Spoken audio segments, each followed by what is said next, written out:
好来，乡亲继续来关心其他的新闻。这个台北坐运开发着坐运的 App 应用程式，会当知影讲特别入站的这个车厢，倒一站的车厢人上多，咱就莫坐迄个车厢。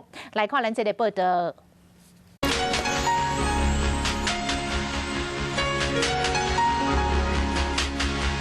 卖货啊，强要卖赴上班啊，这班敢真会入去？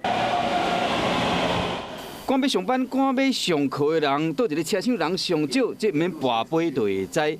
点开台北捷运 Go App， 新增加查询车厢情形，比如讲，你伫交汇大站、中校复兴站点入去，你就会看到要入站的四个车厢，第二显示是橄榄色，安尼人就较济，就莫去啊。 第四个车厢是青色，人上少；你目三站四个车厢拢是青色的，表示人真少。这是捷运是人山人海，新进的北捷司机员想要学驶，一般拢爱趁暗时，即马推出 MR， 用电脑选定练习的路线，就使模拟路况、上路演练。这个演练平台是比较文湖线的驾驶系统，虚实结合，随时会使学驶车。 晚上的话，它会吵到居民，所以只有特定的路线可以进行驾驶。可是如果用模拟器的话，随时随地都可以在机场进行。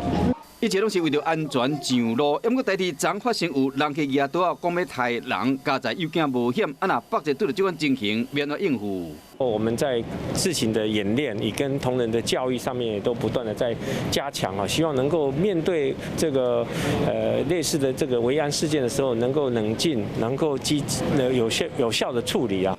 北捷是四通八达的交通网，更加爱是一个安全网。对着时代运用智慧科技，对着危机更加爱智慧的处理。